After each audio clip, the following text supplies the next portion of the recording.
thinking, did my new water heater blow up in the basement or something? Great.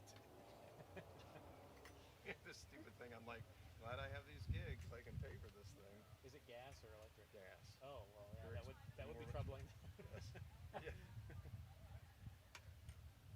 But it's not like it's a gas tank. I mean, it's not like. I mean, it's not like a propane It's tank. like pressurized. Yeah, no, big it's old not tank of that. gas. I think it's like your stove. Like Yeah, that's all there is to it. It's actually very low pressure. But when we had a water heater for 20 years. Wow. When we first built the house, it was the one that was put in. I'm No surprised kidding. it lasted that long. That's awesome. And it was doing really well. And then just in the last year, there's some things that are going on. But it's amazing when you get a new one. It's like, oh, that's how fast they're supposed to heat the water. Right.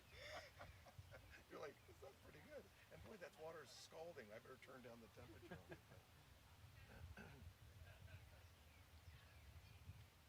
The guy puts it in. I go, how much is this going to set me back? He goes, I don't know. They'll bill you. And I'm like, great. He knows. That's the equivalent of when you're looking at really expensive stuff online and it says like instead of having the price number, it just says like call for price. Right. Or add to cart to see price. That's right. Add the cart. Boy, I'm getting some sunlight here. Sorry about that. Yeah, keep it. I still always think they need to move this thing over. Yeah, if only like if we 3 just shift feet it a over little this bit. way. But it's like tacked into We're the very ground. close to the tree this time. I know. Oh yeah, look at that. We're all up on the mulch. Actually, might be the tent might be tied to the tree. Maybe. Probably put this thing up there. The bell would be full of. Who did you have Cal here for one of the gigs? My kids. Yeah, they were here. Cal being here, Because we were going and he to- was going over like with high chords. this ground wire, and you're like, we're playing, and then in between you'd go like, Cal, no. Well, at one point, the police officer was like, "Are these belong to somebody?" And I was playing, and I was like, "It's me." That's funny. Yeah, because you were going on vacation or Yeah. something, right? It was like, Cal, stop that. You had like 8 bars rest. What are you doing? Come here.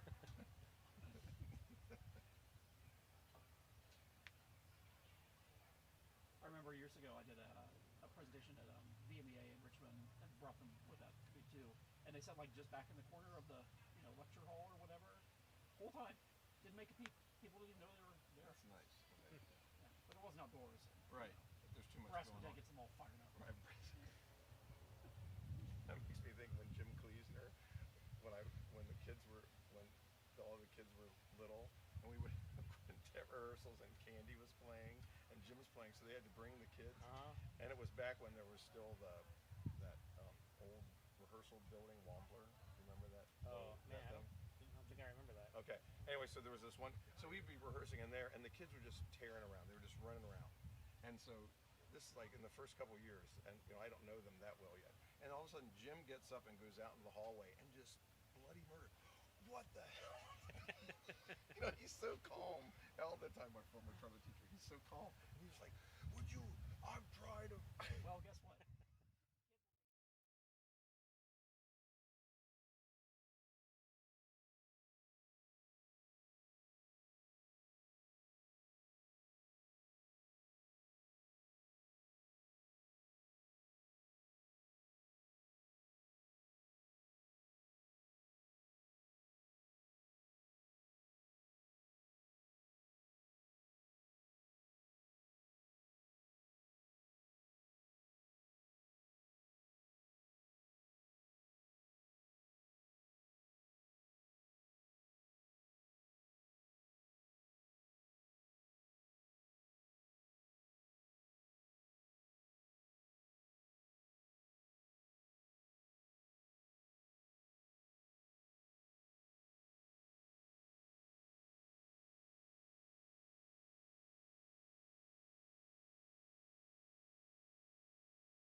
skip this one and go on to the next one?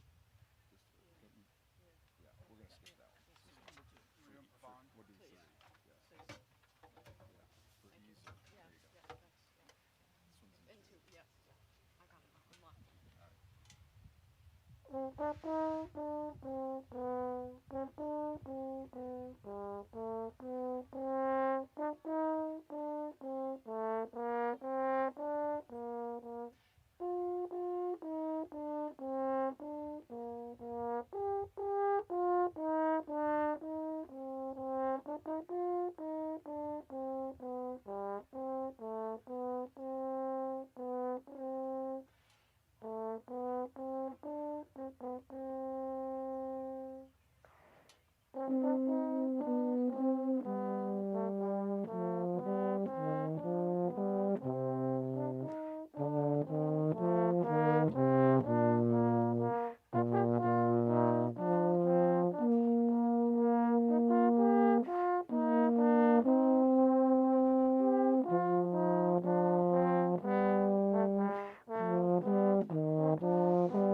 Like bugs, Yes. because we're so close to the tree.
I know.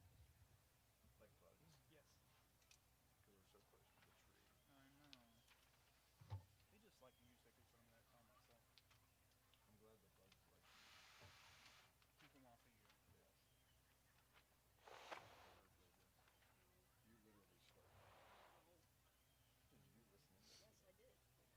You literally started that. Did you listen into it? Yes, I did. You know the we're going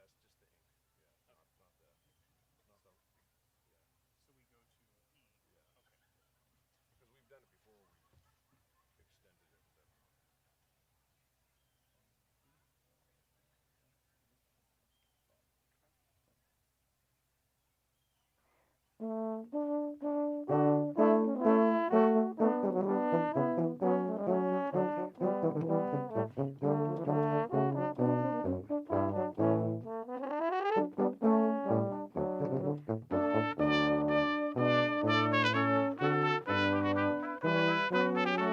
A. Where that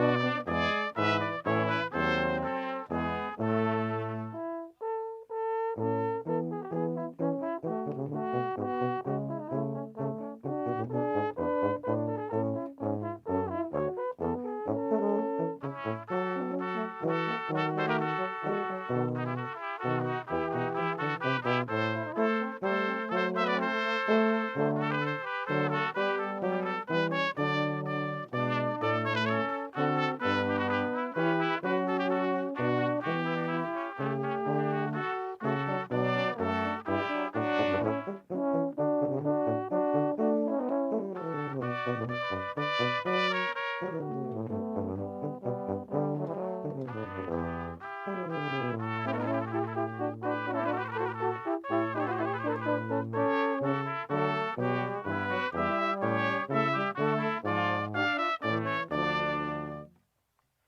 Yep. I'll go like that when we get to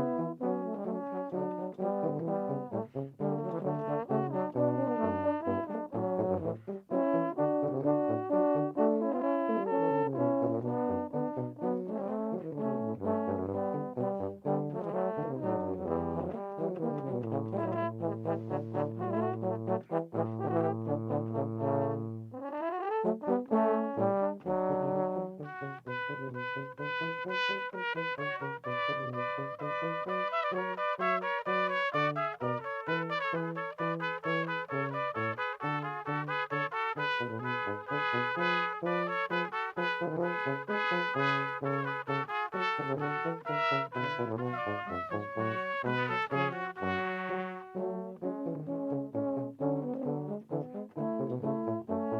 Because we've done it before where we extended it to.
Angelica, you were there.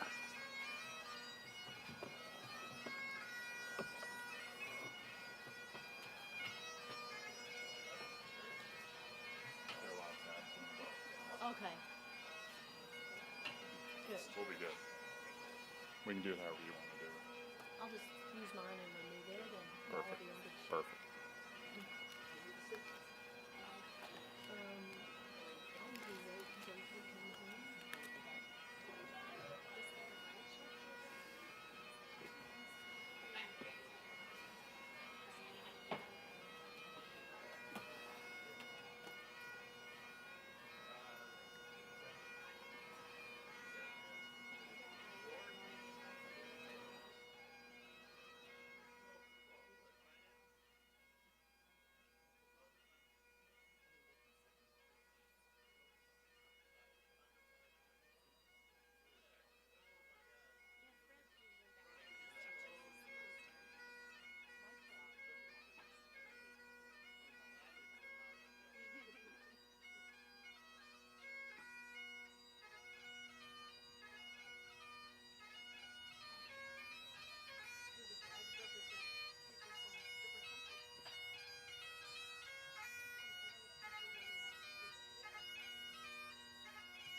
Good morning, and please be seated.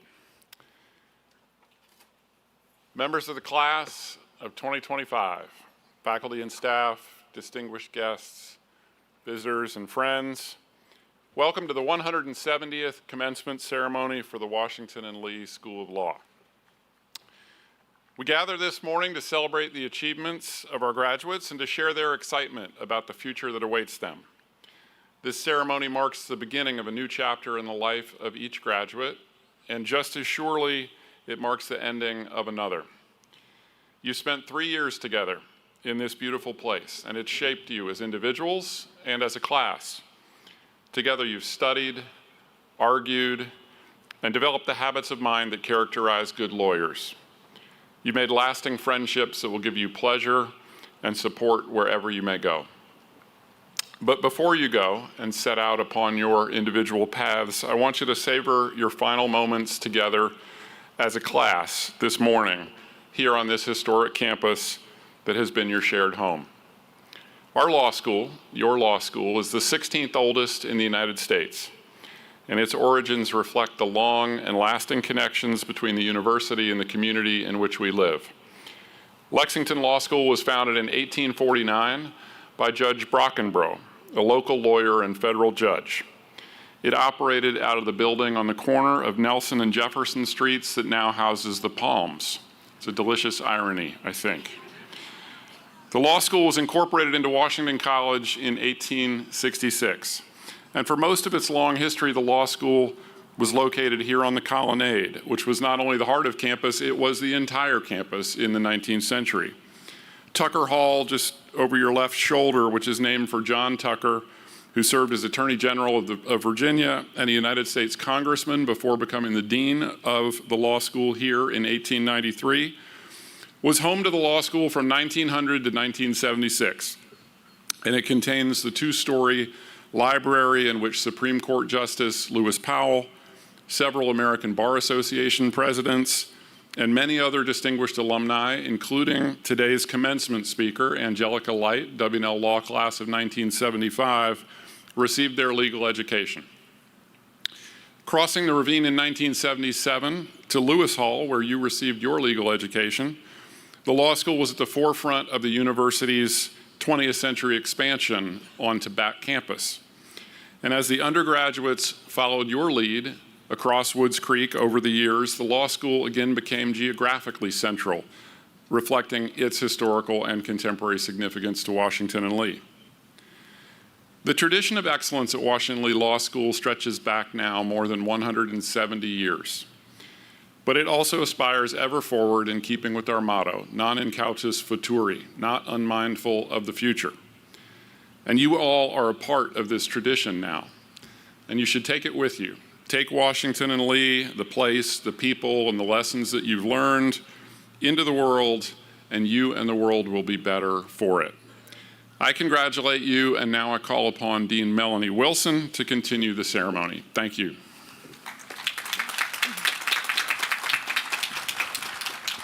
Good morning and congratulations, Law Class of 2025.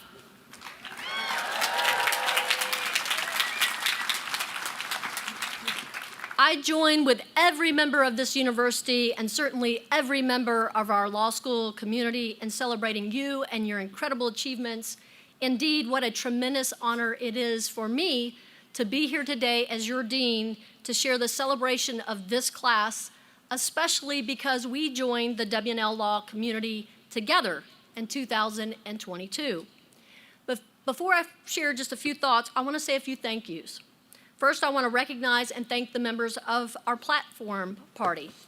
President Will Dudley, of course, Provost Lena Hill, Dean Sean Kimber of our college, Michelle Drumble, Associate Dean for Academic Affairs and the Robert O. Bentley Professor of Law, Julie Witzica, the William R. Kennan Jr. Professor and our University Marshal, Andreina Aroro, our Director of Law Records, and our very special guest, Angelica Light, whom you'll hear from more in just a bit.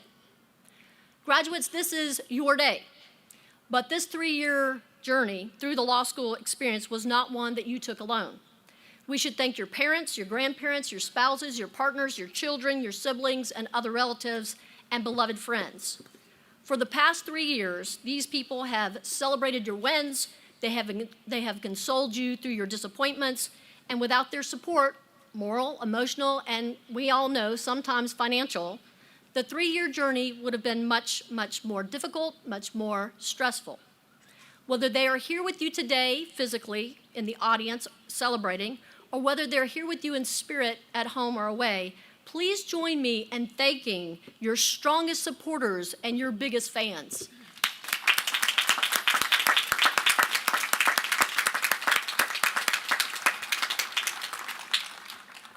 Family, friends, I realize that you have not won a single argument with these graduates in the last 3 years.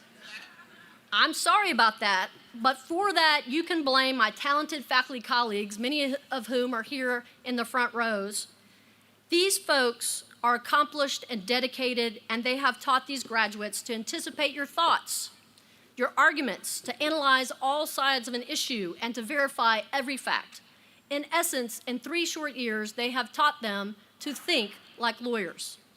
We are incredibly fortunate at W&L Law to have an exceptional group of faculty who care deeply about the success, well-being, and personal and professional development and growth of every single student.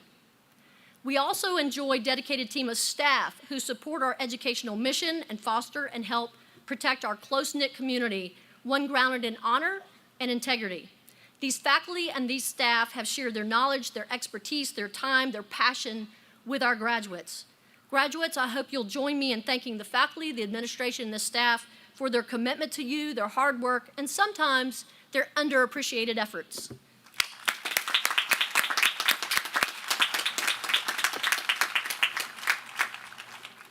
I look out at you and I feel tremendous warmth, joy, and optimism for each of you and for your future.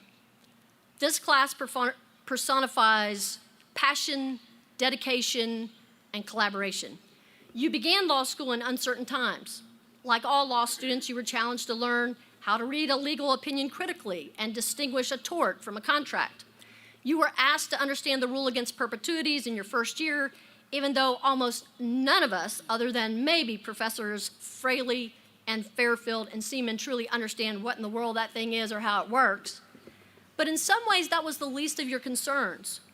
You were navigating these time-honored law school challenges in the wake of the height of COVID, requiring you to return to community living and learning when you had become accustomed to social distancing and Zoom and alone time. Despite the challenges, you absolutely persevered, and indeed, you thrived. You built a 1L community that was supportive as well as impressive, and not just for your pickleball skills, although pickleball and flag football, definitely a part of the culture of the class of 2025.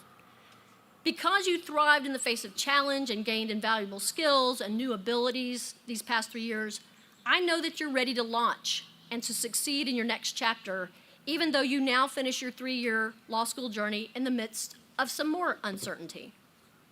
I have watched you learn, grow, support one another as you developed into professionals that we are extremely proud to call W&L lawyers. Lawyers who will change lives and communities for the better because you are prepared for whatever challenge and whatever disruption may come next.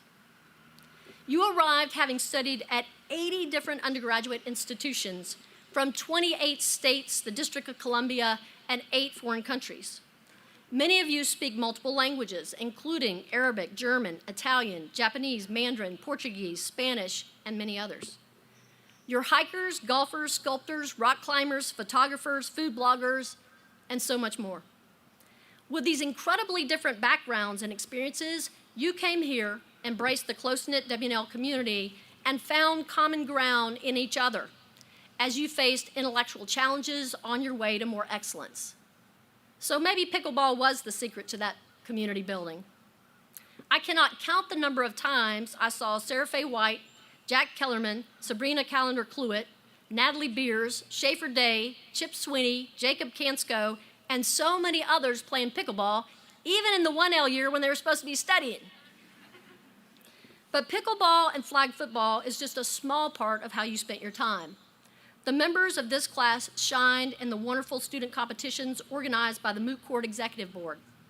For example, the 2024 John W. Davis Moot Court Competition showcased impressive oral advocacy from Ali Fazal, Martin Flores, Kendall Groza, and Jack Perryman, all of whom made us proud as they competed before actual justices from the North Carolina and Virginia Supreme Courts, as well as a judge from the U.S. District Court from the Eastern District of Virginia. Ali, Martin, Kendall, David Corsiniti, and Bryce Thornburg also impressed as finalists in the brief writing portion of the competition. Members of the class of 2025 also excelled in other school-wide competitions, including Samantha Ennis and Alani Philly, who won the client counseling competition, Matthew Radford, who bested the other finalists, Ali Fazal, Hannah Walters, and Caitlin Hune in the 2024 mock trial competition, and Michael Groom and Matt Conover certainly impressed in winning the mediation competition. The negotiations competition finals highlighted 8 talented members of this class: Sadie Clam and Sadie Mapstone, Martin Flores and Ali Fazal, Kyle Granai and Jake Bellum, David Corasaniti, and Jack Perryman. You also added significantly to the law school's intellectual dialogue and culture. For example, as 2Ls, Bregan Britt and Sadie Clam led the Women Law Students Organization in hosting an outstanding 2023 Laura D. Gass Symposium on women, gender, equality, and diversity. This spring, the Law Review and the Journal of Civil Rights and Social Justice hosted symposia which attracted dozens of nationally and internationally known speakers. Law Review Editor-in-Chief Martin Flores, with inspiration from Professor Catherine Smith, presented a compelling program on children in the Constitution. And Editor-in-Chief Ryan Scott and Symposium Editor Catherine Berman made us proud with the CGRSJ Symposium on Free Expression in the Classroom. In the fall semester, the German Law Journal hosted its symposium, organized by Sidney Lane, program editor of the journal, under the guiding hand of Professor Russ Miller. That program explored how recent legal and technology developments shape legal personhood.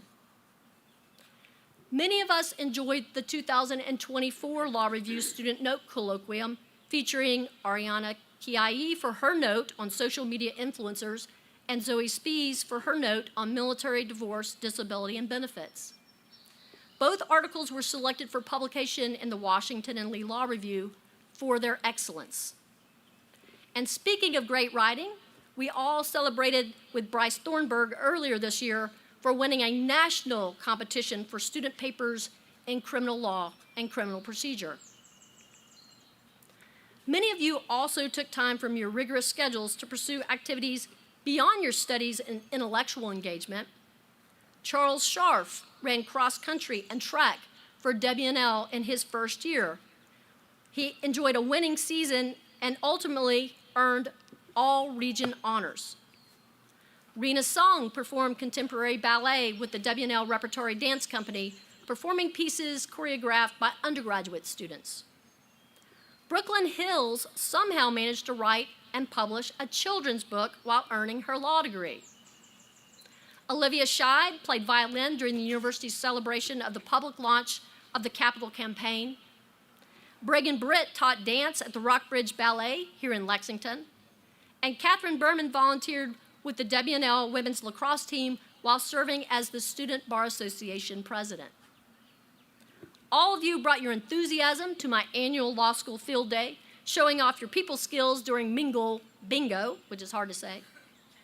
Many of you joined in the Wellbeing Tuesdays too, including Jacob Kansko, who helped all of us beginner climbers when Wellbeing Tuesday took us over to the climbing wall on campus.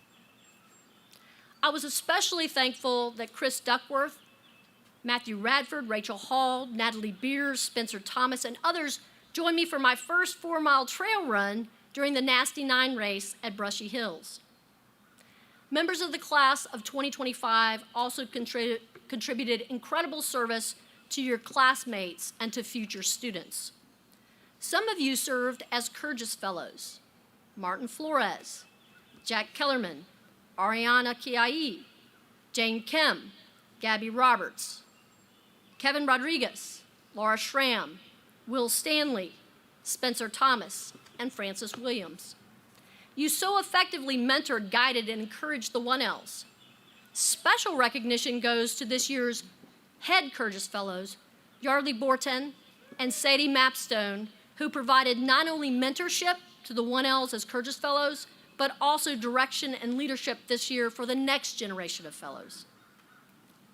Some of you served as law ambassadors, hosting and speaking with a number of prospective and admitted students, including Catherine Berman, Ana Laura Correa, Andrew Jinks, Ariana Kiai, Madison Kent, Sidney Lane, Sadie Mapstone, Jack Perryman, Sailor Snowden, Zoe Spies, and Chip Sweeney. The Ratchford Fellows played a similar mentorship role in career strategy, with Natalie Beers, Kyle Granai, Ariana Kiai, and Sidney Lane reading resumes and practicing interviews with their junior colleagues. I love that many of you gathered on the weekends and weeknights to spend time together, whether for a joint Outlaw and Black Law Students Association bread day at Seasons Yield Farm, a Halloween party, or this year's softball tournament at UVA competing with other law schools. You made time to organize so many events benefiting our neighbors and our communities, including a Habitat for Humanity build, a roadside cleanup here in Rockbridge County, and the bake sale that raised money for the victims of Hurricanes Helene and Milton. You brought so many judges and other dignitaries to our campus. Rachel Hall, president of this year's Federalist Society, facilitated a number of exceptional panels and speakers, including a panel on women in the legal profession and visits from multiple federal court judges, including Judge Marvin Quattlebaum Jr. of the U.S. Court of Appeals for the Fourth Circuit. Thanks to Ali Fazal and Laura Schramm, we enjoyed an exceptional Lewis Powell lecture this semester with a conversation between Professor Alan Trammell and the formidable former U.S. Solicitor General Elizabeth Prelogar. And Ariana Wright, this year's Black Law Students Association president, helped me welcome Judge Roger Gregory of the U.S. Court of Appeals for the Fourth Circuit, who delivered the lecture honoring Leslie Devon Smith Jr., our first Black law graduate.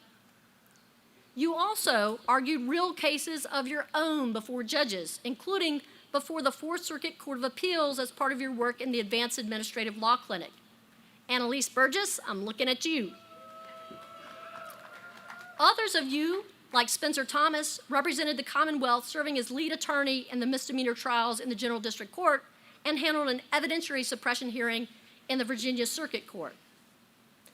Then there were members of our class, the class of 2025, who somehow managed families, including sometimes very small children, while earning your law degree. Ashley Alexandrino, Sean Bernstein, James Saplee, Seth Cott, you did it!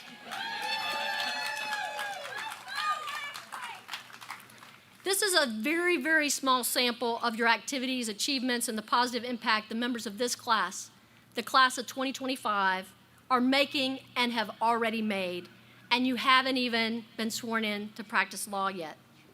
I could go on and on and on about your engagement, about your achievements, about your activities, about your giving back.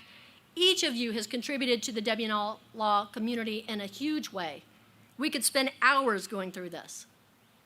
I have no doubt that you're going to take your talents, your knowledge, your positivity out into the world and continue to do the same for your new communities. As I reflect on the class of 2025, I think about your futures, and I am inspired and I am encouraged. Many of you have already decided what's next. You're headed to firms, large and small, judicial clerkships, prosecutors' offices, public defenders' offices, and many other exciting places near and far. Some of you are still weighing options. Please know that we are with you every step of the way, now and in years to come. This class' passion, ability to triumph over uncertainty and confront new challenges makes me think of the late, great John Lewis as kind of one of my heroes. You all know that Lewis served in the United States House of Representatives for Georgia, covering the 5th District, which includes Atlanta. He served in that role for 23 years, from 1987 until his death in 2020. But Lewis is best known for his civil rights and his voting rights work, and his staunch commitment to nonviolence and zealously advocating for both. Before any of you were born, Lewis participated in the Nashville Walgreens lunch counter sit-in to oppose segregated seating and service. He was a freedom rider on interstate buses from Washington, D.C. to areas in the South resisting illegal segregation. He's probably best known for leading a civil rights march in 1965 that led across the Edmund Pettus Bridge in Selma, Alabama. The march, as you all know, was later dubbed Bloody Sunday because it ended in a brutal attack on approximately 600 peaceful marchers by county law enforcement officers who used billy clubs, tear gas, and other oppressive means. 17 marchers were hospitalized, at least 4 dozen more were injured. Lewis was badly beaten and in fact suffered a skull fracture, among other bloody injuries. Immediately after the vicious attack, he was interviewed. Representative Lewis continued to urge persistence, optimism, but also nonviolence. Among his famous quotes, because every commencement needs multiple quotes, he offered this: "Be hopeful, be optimistic, never lose that sense of hope. Never give up, never give in, never become hostile. Hate is too big a burden to bear. Upon his death, Representative Lewis asked that these words be shared. I urge you to answer the highest calling of your heart and stand up for what you truly believe. In my life, I have done all I can to demonstrate that the way of peace, the way of love, and nonviolence is the more excellent way. Now it is your turn to let freedom ring. I cannot say it better than John Lewis did. Live optimistically, which is, to my mind, means practicing gratitude daily for all you have and all that you already are. Never lose your hope, never give up, and I would add, never lose your why. Why did you come to law school? Why did you want to be a lawyer? Continue to remember that why. Never give it up. And as John Lewis said clearly and through his lifelong acts, stand up for what you truly believe, and I would add, do so now using the skills and the knowledge that you have gained as lawyers, with wisdom, with analysis, with integrity, with honor. We need more leaders like John Lewis. As well-prepared W&L lawyers, you're ready to lead in your own way. The entire law school community is so proud of you. I am so proud of you. We wish you tremendous success and a fulfilling career. Congratulations and welcome to the profession.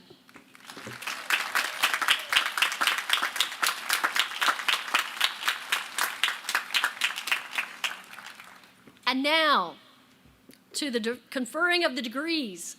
Members of the class of 2025, please rise.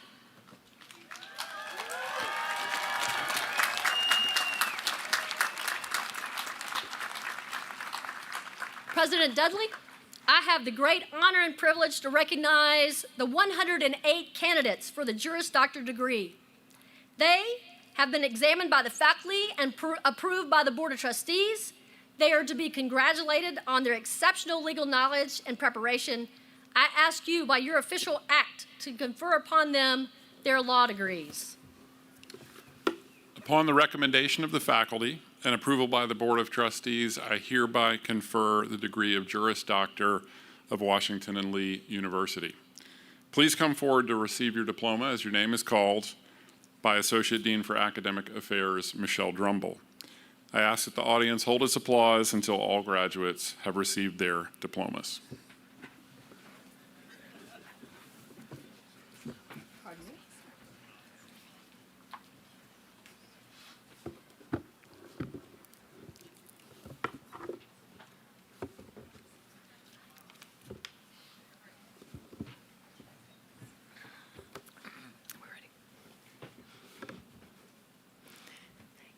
Josh Kenneth Adams.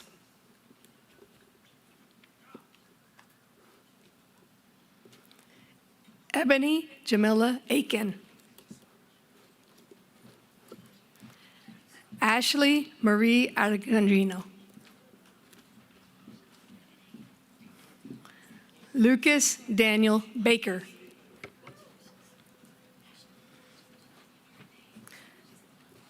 Madison Sue Barnes.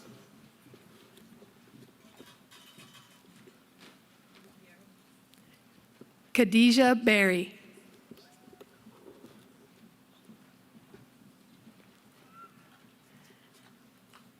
Natalie Ann Beers.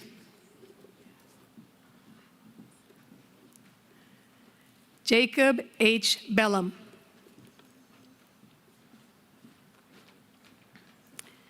Gretchen Elizabeth Bell.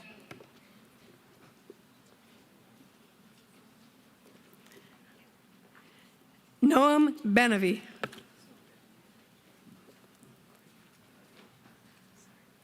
Catherine Ann Berman.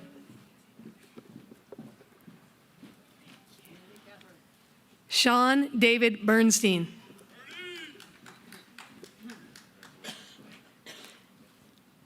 Reese Gabriel Barrow.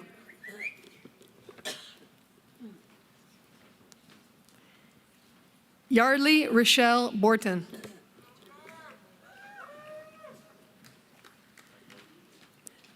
Bragan Faith Hubbard Britt.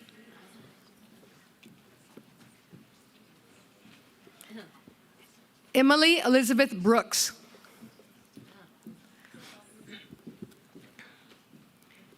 Noah H. Brooks.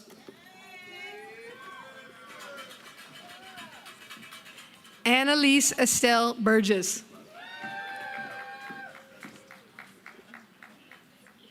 Sabrina Calendar Cluett.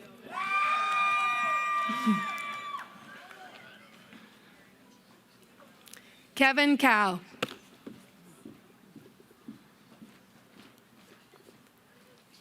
Gabrielle Christina Carr.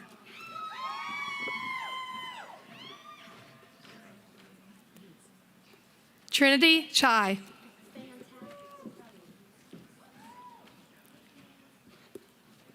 Kaylee Erin Clifford.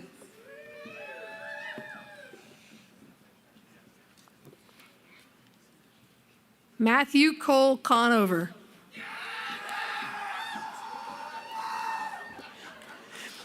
David Bosco Corasaniti.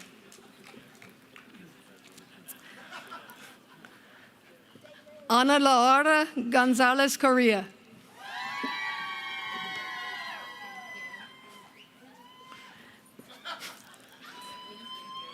Cameron Cummins.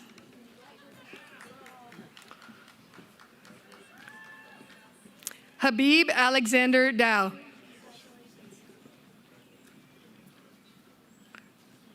Philip Schaefer Day.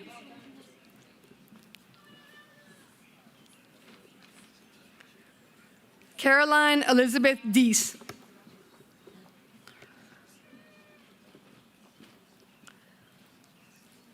Kylie Ann Deneen.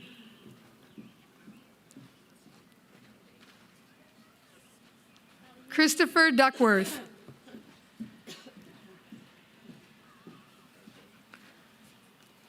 Benjamin Robert Eberhardt.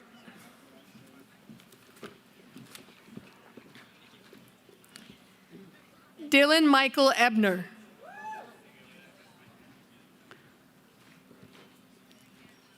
Samantha Michelin Innes.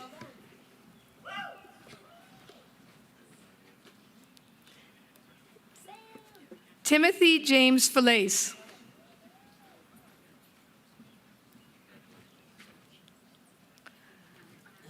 Ali Fazal.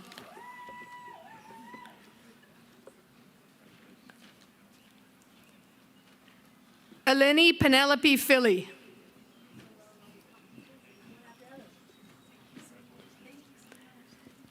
Noah Justin Finkelstein.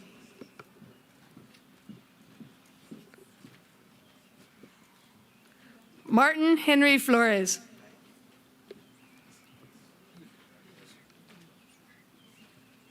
Thomas Alexander Ernest Frame.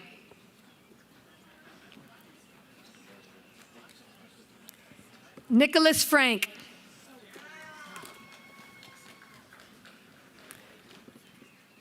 John Cole Gale III.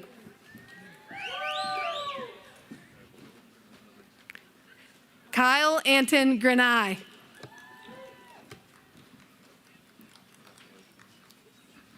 Michael Todd Groom.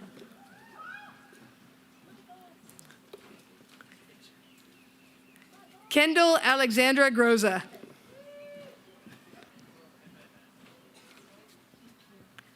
June K. Ha.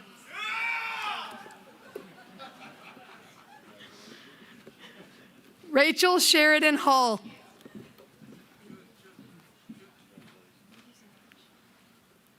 Sven Hu.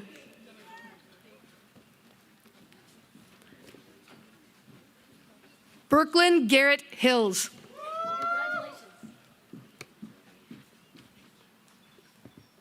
Virginia Naomi Hitchman.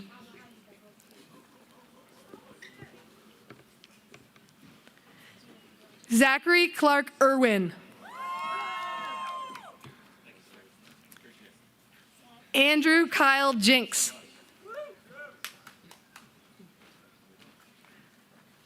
Jermaine Adam Jones.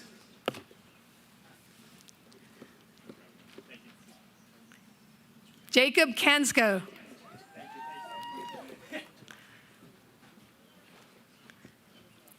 Jack William Kellerman.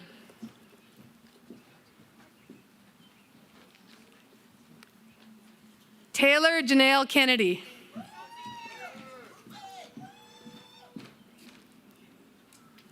Madison Kent.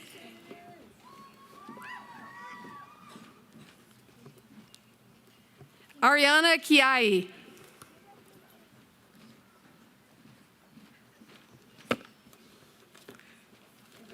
Jane Kim.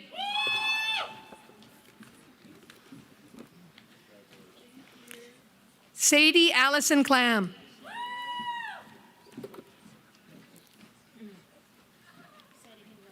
Seth James Townsend Cott.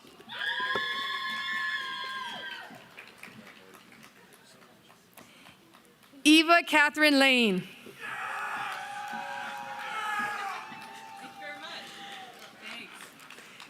Sydney Devon Lane.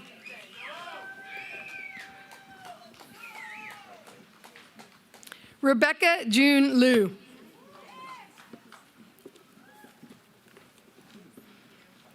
Sadie Elizabeth Mapstone.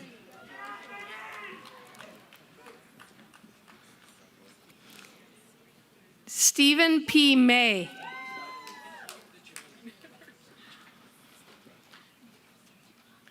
Corey Christian Morris.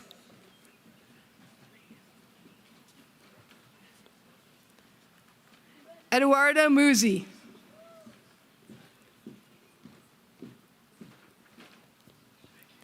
Emma Mackenzie Nargi.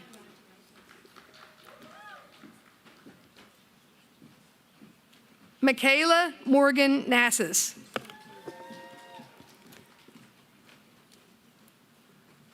Brooke A. Norton.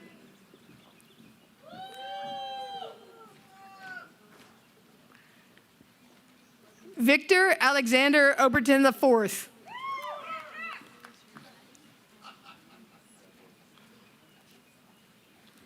Nicholas A. Payne.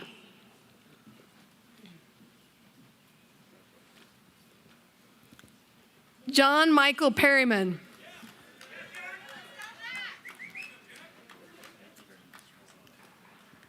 Madeline F. Pop.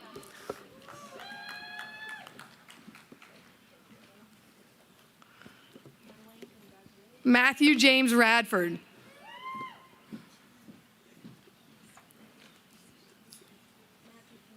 Gabriella Roberts.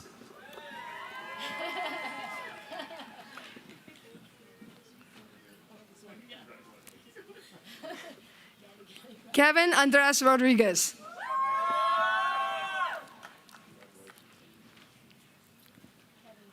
Sydney Marie Weaver Roots.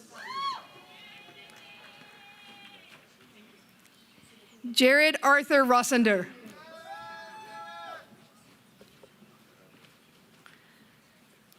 Simon Dushan Robansky.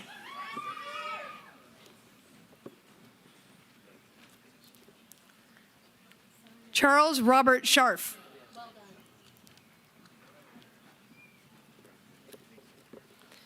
Olivia Grace Scheid.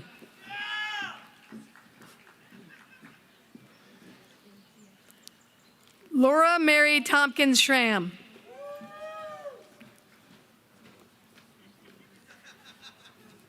Ryan McCullough Scott.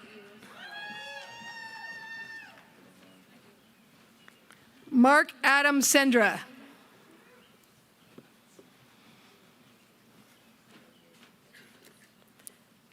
Kelton Petner Sirio.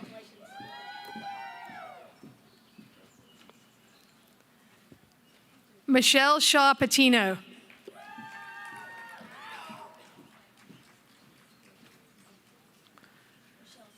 Gabriel Joseph Sipiora.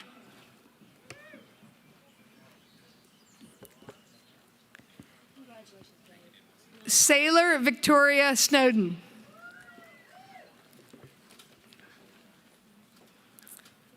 Rena Song.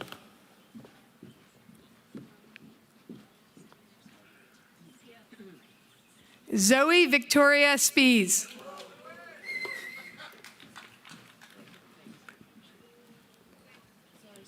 William Stanley.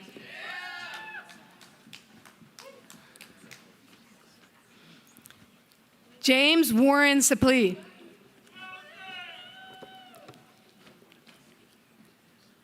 Robert Halpin Sweeney III.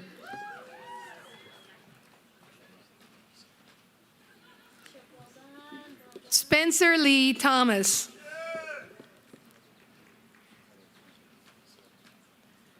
Donald Bryce Thornburg.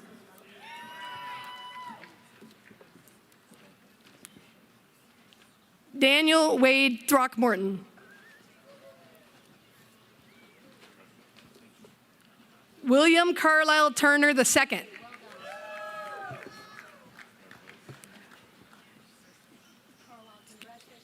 Callie Michaela Venable.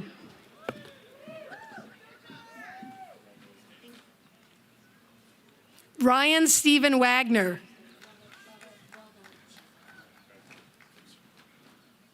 Hannah Elizabeth Walters.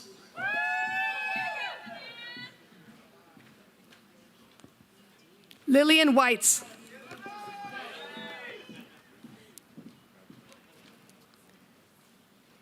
Sarah Faye White.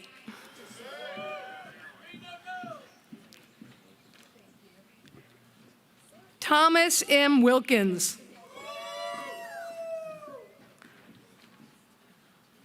Francis Murray Williams.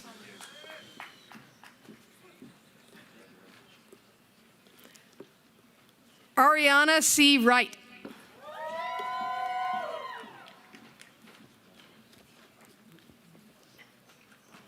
Daniel Zarko.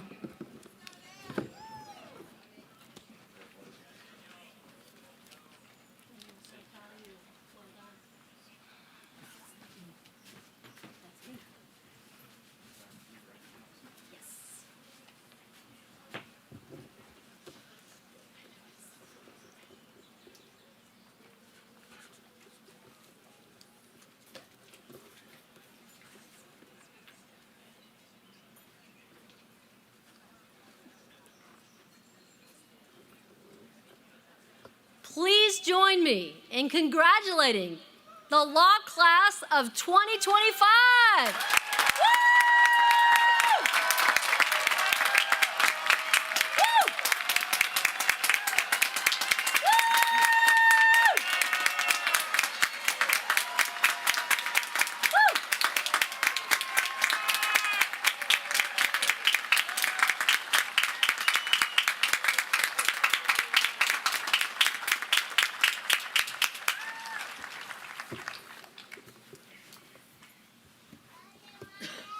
Now to our distinguished commencement speaker. I could not be more honored and delighted to introduce today's speaker, Mrs. Angelica Didier Light, a member of the W&L Law class of 1975, the first class in the history of our great law school, and indeed of this university, to enroll women. Mrs. Light earned her Bachelor of Arts degree in history from Smith College before enrolling at W&L Law in 1972.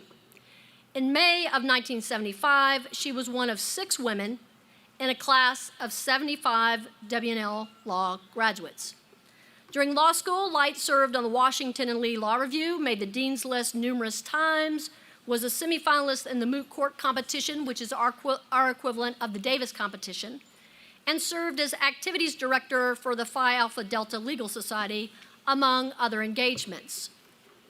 After graduating with her JD in 1975, when she had already passed the bar, she took it in February, and was admitted to practice that same year, she then began her legal career in Roanoke at Norfolk and Western Railroad, which later became Norfolk Southern Corporation, where she was the first woman attorney to practice in the law department. During her 15-year tenure, her practice focused on regulation, eliminating little-used rail lines, and working with local environmentalists to repurpose abandoned rail lines under the federal government's Rails to Trails program. She was responsible for the establishment of the Virginia Creeper Trail in Southwest Virginia, which runs from Abingdon to Damascus through the Mount Rogers National Recreation Area.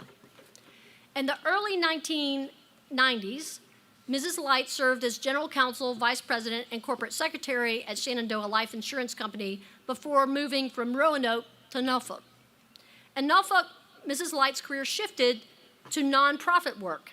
She set up a nonpartisan voter education program called Kids Voting Virginia, committed to creating lifelong voting habits in children, encouraging greater adult voter turnout, and promoting engaged citizenship. She then became president and CEO of the Norfolk Foundation, now Hampton Roads Community Foundation, one of the region's largest philanthropic organizations. Under her leadership, the foundation more than doubled its assets and annual grants and scholarship distribution to $244 million. She also led a local and later statewide effort to encourage the Virginia legislature to prioritize early childhood education.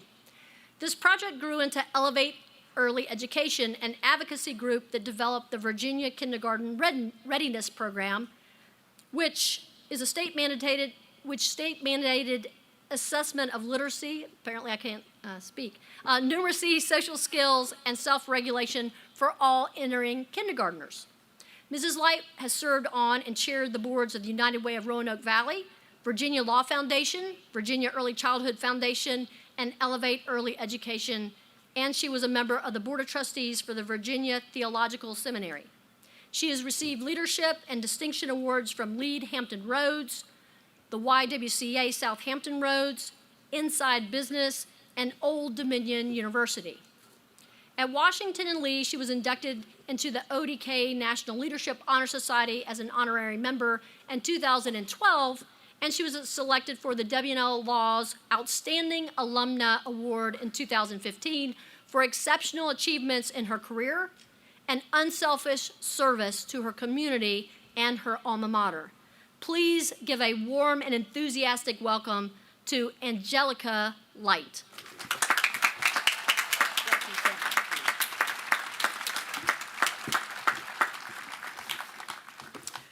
I want to thank Dean Wilson for inviting me to share with you this special day. It's been wonderful to be back here at W&L. And I'm honored to address you, the class of 2025, 50 years after my graduation, your spouses, parents, grandparents, and friends.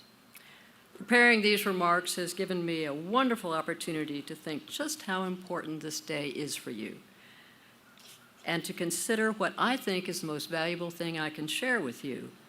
But first, let me tell you a few tales from my time here in Big Lex.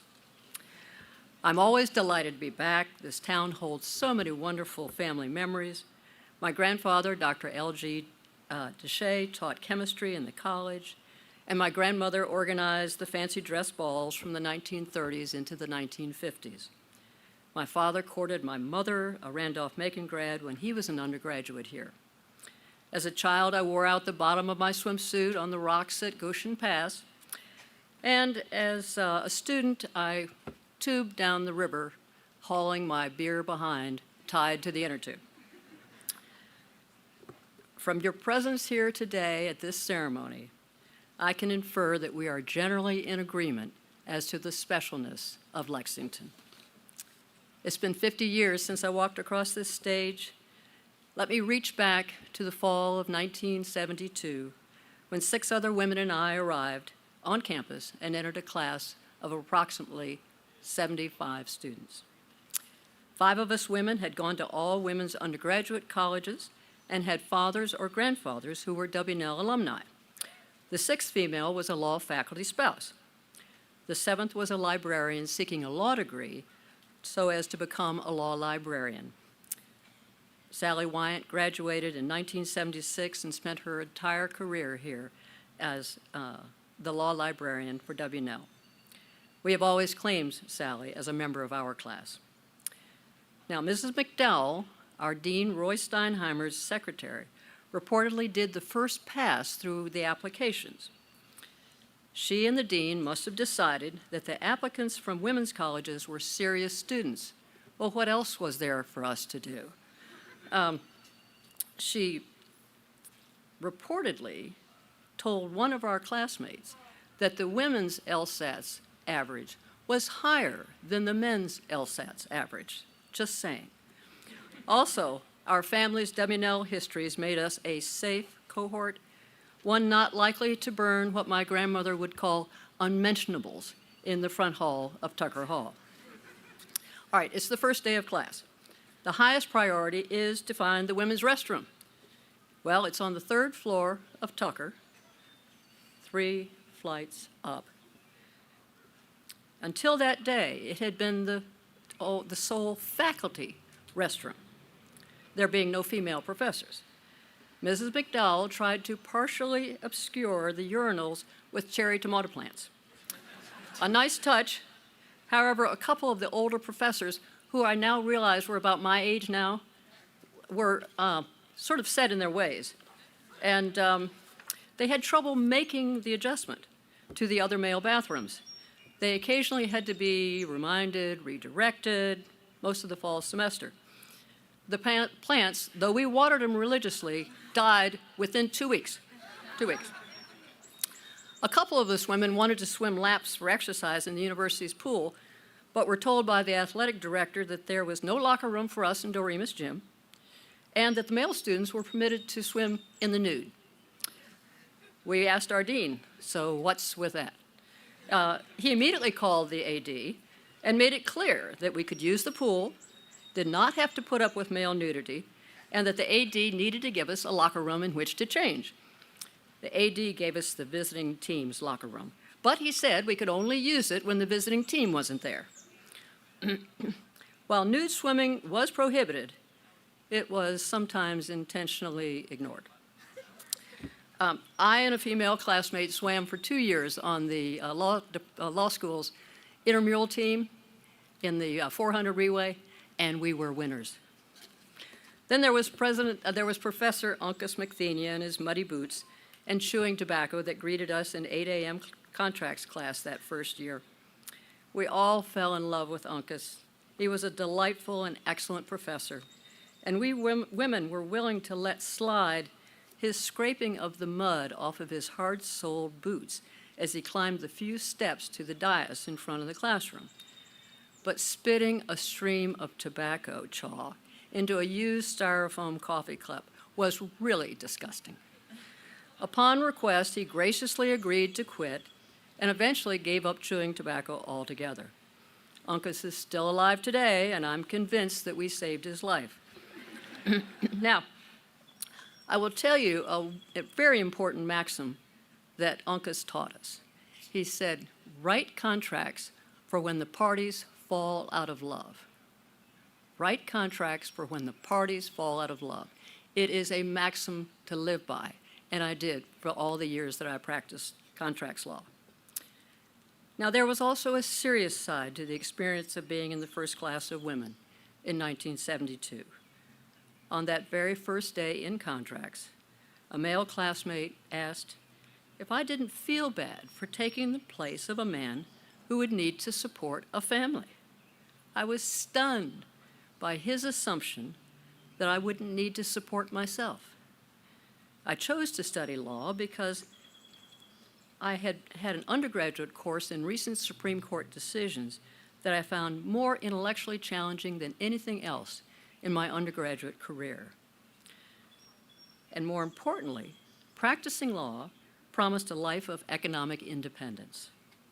In the Misery Loves Company department, I learned recently that Supreme Court Justice Ruth Bader Ginsburg was reportedly asked by the dean of Harvard Law School when she matriculated in 1957, "Why are you here occupying a seat that could be held by a man?"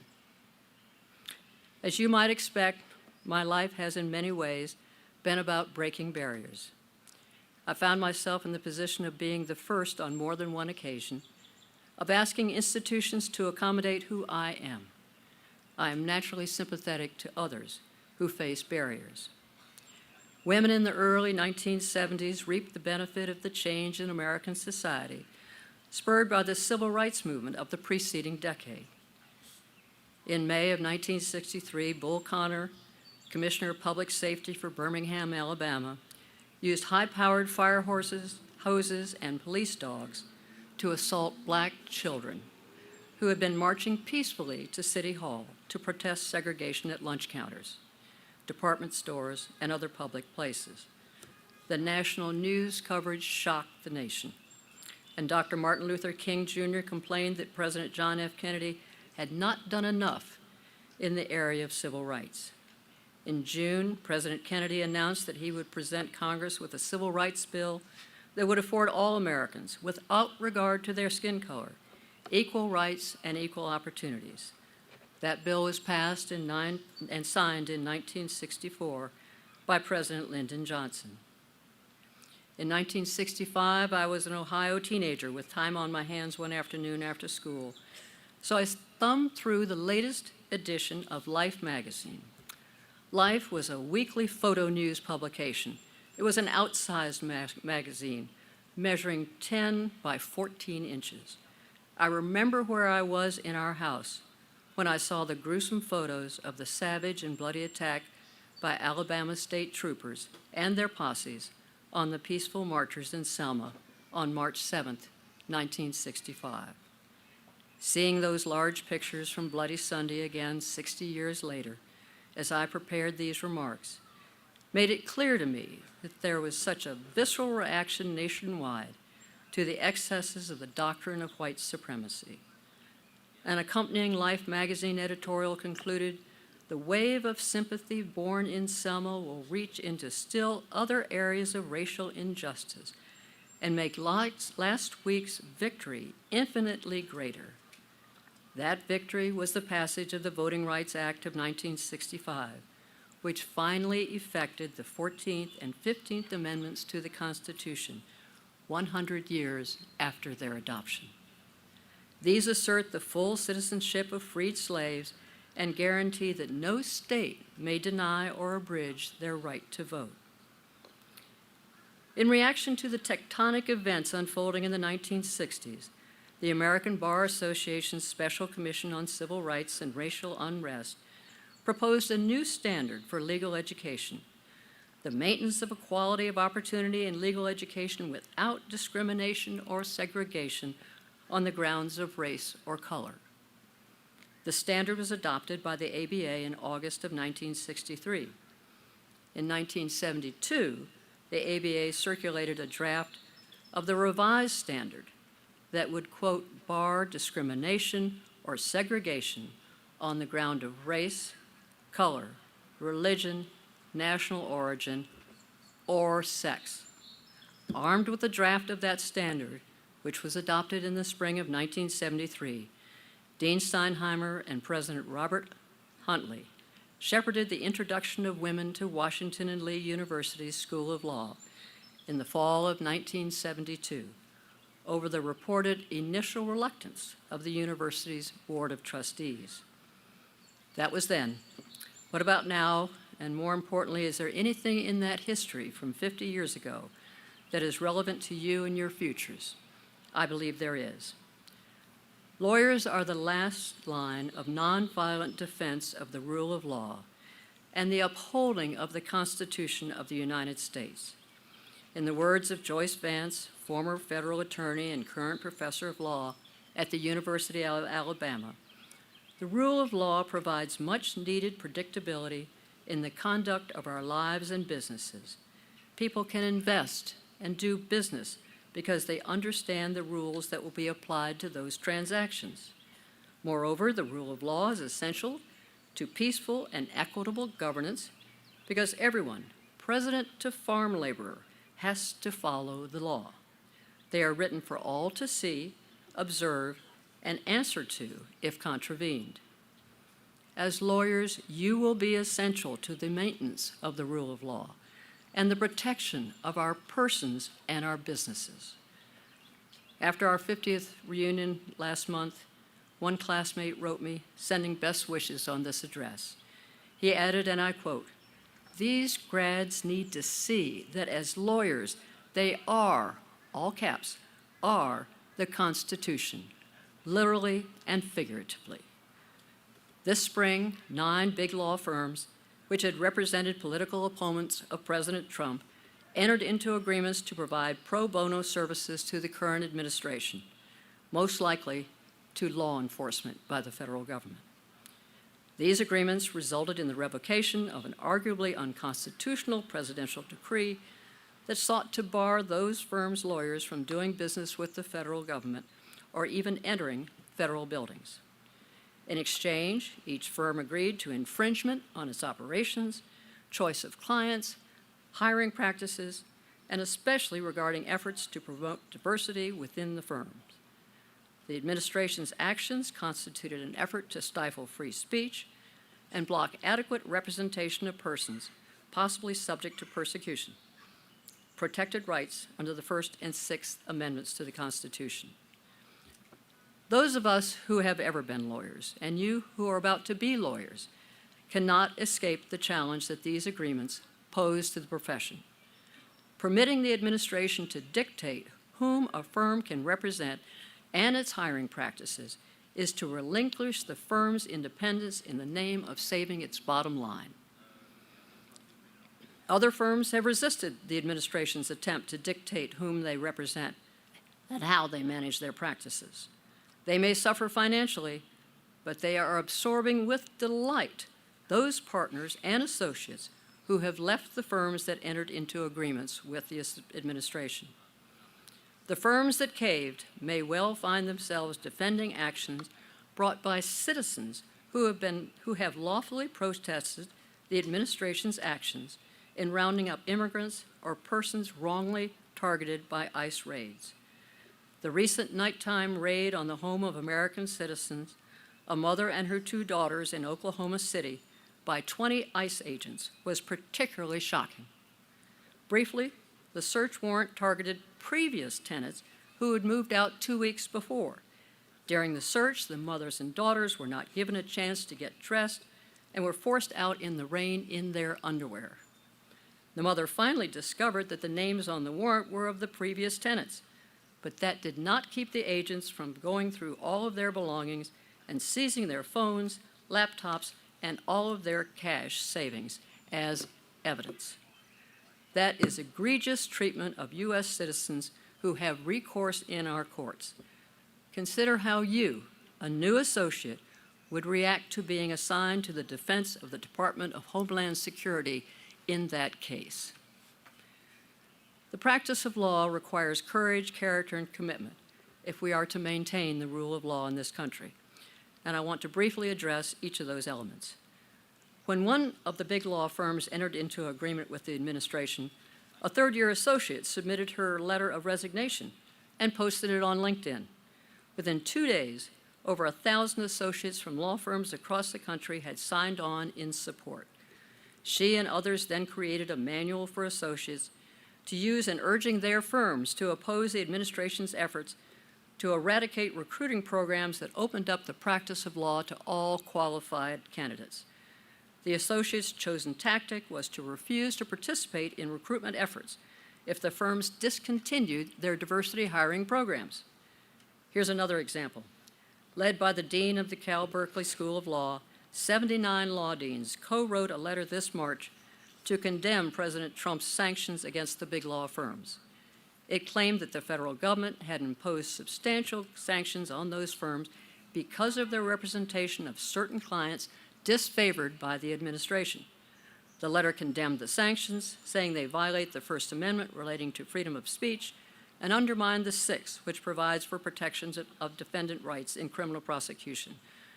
That statement reads in part, "We speak as legal educators responsible for training the next generation of lawyers in condemning any government efforts to punish lawyers or their firms based on the identity of their clients or for their zealous, lawful, and ethical advocacy."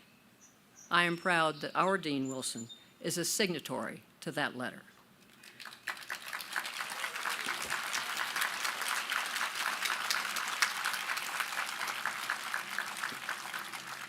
Both reactions are examples of courage as the profession stands up to what many legal scholars declare are violations of our constitutional rights. You will carry a special responsibility into your communities. You will be officers of the court, charged with upholding the rule of law and the Constitution of the United States. In February of this year, the president of the American Bar Association, William R. Bay, issued a forceful statement in defense of the rule of law. On behalf of the ABA, he decried the efforts by the current administration to circumvent the will of Congress in its role as appropriator of funding and to deprive persons in the United States, be they citizens or not, of due process protections. He stated, and I quote, "We urge every attorney to join us and insist that our government, a government of the people, follow the law. It is part of the oath we took when we became lawyers. Whatever your political party or your views, change must be made in the right way. Americans expect no less. You may be called on to protect an individual from government overreach on due process grounds. If so, it will take courage to take the case against the government. Fortunately, you have the Constitution on your side. As J. Harvey Wilkerson, former Chief Judge of the Fourth Circuit and a conservative appointed by Ronald Reagan, wrote last month in Abrego Garcia versus Nome, quote, "The government is asserting a right to stash away residents of this country in foreign prisons without the semblance of due process that is the foundation of our constitutional order. We yet cling to the hope that it is not naive to believe that our good brethren in the executive branch perceive the rule of law as vital to the American ethos.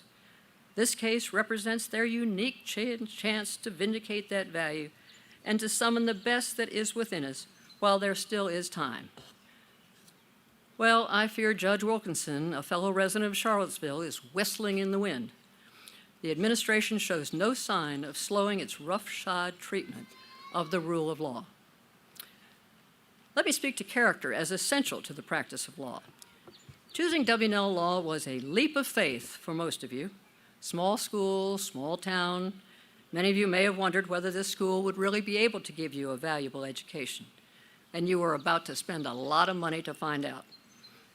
What you received here was the benefit of a small community, being known by your professors because of small class sizes and seminars, working with them on research, in clinics and in courtrooms, knowing all your classmates, being challenged by your professors and fellow students in class, and socializing with them out of class. Because of W&L's small size and geographic isolation, you quickly became a community of colleagues, friends who formed study groups, would make sure everyone knew and understood the assignment and the concepts, who shared resources, played on intramural teams. Pickleball? Really? Okay. A community of friends who would make sure everyone got home safely from the SBA cocktail parties. Key. In addition, you joined numerous student committees and extracurricular activities, which add much to the social cohesion of the school. You made lifelong friends who, believe me, will sustain you personally and professionally. Now, you remember I mentioned earlier the male classmate who on the first day of classes challenged my right to a spot in our class? I turned to him 20 years later to handle my divorce. He came a long way. You have acquired the same skills as all the other law graduates around the country. Like them, your task over the last 3 years was to read, mark, learn, and inwardly digest the principles and laws that govern the legal relationships and responsibilities of life in the United States. You and your graduates from other law schools are interchangeable cogs in the law business, except for one important distinction. You come from a unique W&L tradition, a tradition of values imbued and practiced in this community. Those values, those character traits, are respect for your classmates, a tradition of honesty, a grounding in ethical behavior, and a willingness to support each other and the community. That is the uniqueness of this 3 years exercise at W&L, this small school in a small town, not only to learn the law, but the importance of respecting others, especially your colleagues in the law, being honest and ethical in all your dealings, and working for the benefit of the entire community. And I urge you to make a commitment to get involved in the communities that you will join. Regardless of your career path, you will have the opportunity to make life better for individuals, businesses, and communities wherever you find yourself. You are articulate, you know how to research an issue and problem solve. The private firms, judges, prosecutor, and public defender offices, government agencies, corporate law departments, nonprofits, and businesses you will join realize that they thrive when their communities thrive. You may find yourself working crazy hours through discovery documents, but I encourage you to jump at the chance when a senior partner asks you to consider joining a local nonprofit board. I promise doing so will give you the satisfaction of using your problem-solving skills to benefit your community and the opportunity to be seen as a knowledgeable professional in that community. Doing good and rainmaking are very compatible, and you might just find, as I did, a satisfying second career. You are all entering the legal practice at a fraught time. Some of you may be dealing with the withdrawal of offers from federal agencies.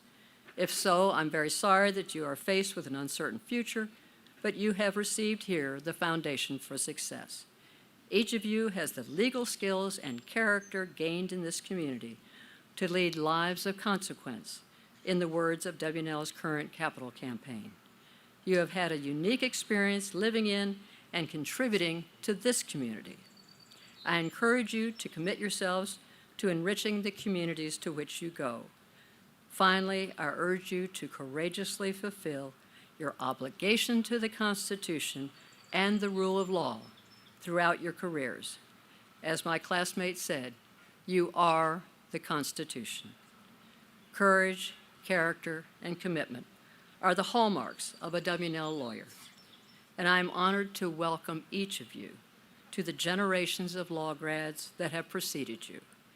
Congratulations on this remarkable achievement, and I am confident of the future success of each and every one of you. Thank you.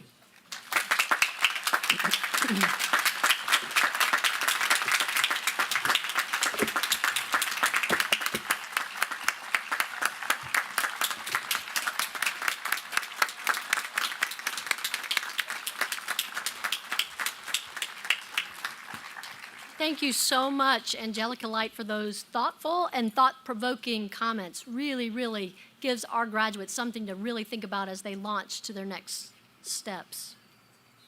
I now ask Sarah Faye White, president of the third-year class, and Michelle Shaw Patino, the vice president of the third-year class, to come forward and present the walking stick.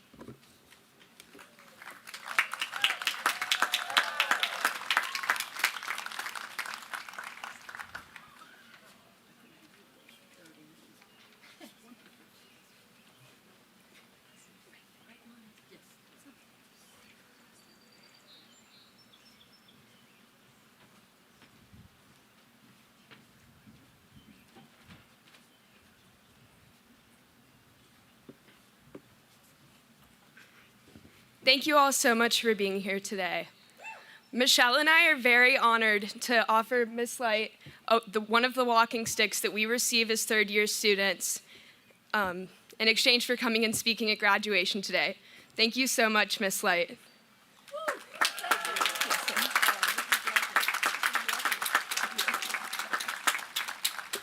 We didn't get them when I graduated. This is fabulous. I'll have the only one in the class. Yes. Thank you very much. Thank you. And congratulations to you. Thank you. Great job, Sarah Faye. Great job, Michelle. One last comment before I turn it over to President Dudley, who will bring our ceremony to the close. I couldn't help but say, happy birthday, Lucas Baker. This must be really a big day. Woo!